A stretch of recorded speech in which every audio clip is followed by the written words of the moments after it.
নমস্কার শ্রোতা ভক্তরা, আজ আমরা জানব চির সৌভাগ্য ও বৈধব্য দূরকারিণী মা শীতলার দেবীর ব্রত কথা। খুব মন দিয়ে শুনবেন। বহু প্রাচীনকালে ইন্দ্রদ্যুম্ন নামে হস্তিনাপুরে এক প্রভাবশালী রাজা ছিলেন।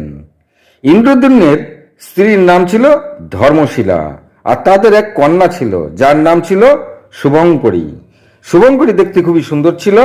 রাজা তার যোগ্য বর খুঁজতে খুঁজতে গুণবান নামে এক রাজকুমারের সন্ধান পেলেন, আর মহা ধুমধাম করে তিনি শুভঙ্করী ও গুণবানের বিবাহ করিয়ে দিলেন।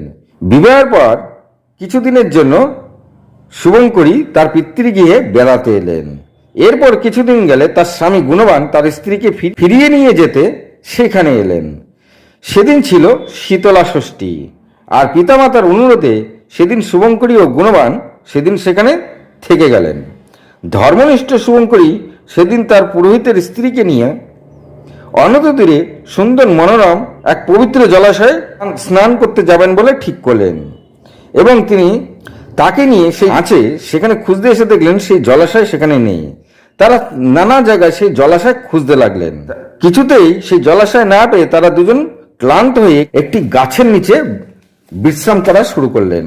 কিন্তু শুভঙ্করী বেশিক্ষণ বিশ্রাম করলেন না, তিনি আবার সেই জলাশয় খুঁজতে লাগলেন। তখন তিনি কিছু বৃদ্ধা মহিলাদের দেখতে পেলেন। তখন শুভঙ্করীর কথা শুনে তারা সেই পবিত্র জলাশয়ের কাছে তাকে নিয়ে এলেন, আর শুভঙ্করী ওই পবিত্র জলাশয়ে স্নান করে মাতা শীতলার পূজা সম্পন্ন করলেন। ফেরার পথে তিনি দেখলেন ওই পুরোহিতের স্ত্রীকে এক বিষাক্ত সাপ দংশন করেছে, তিনি মৃত প্রায়। এই দেখে শুভঙ্করী মাতা শীতলা দেবীকে স্মরণ করলেন, আর শীতলা মাকে বললেন তার যতটুকু পুণ্য আছে তা দিয়ে যেন তিনি তাকে প্রাণ ফিরিয়ে দেন।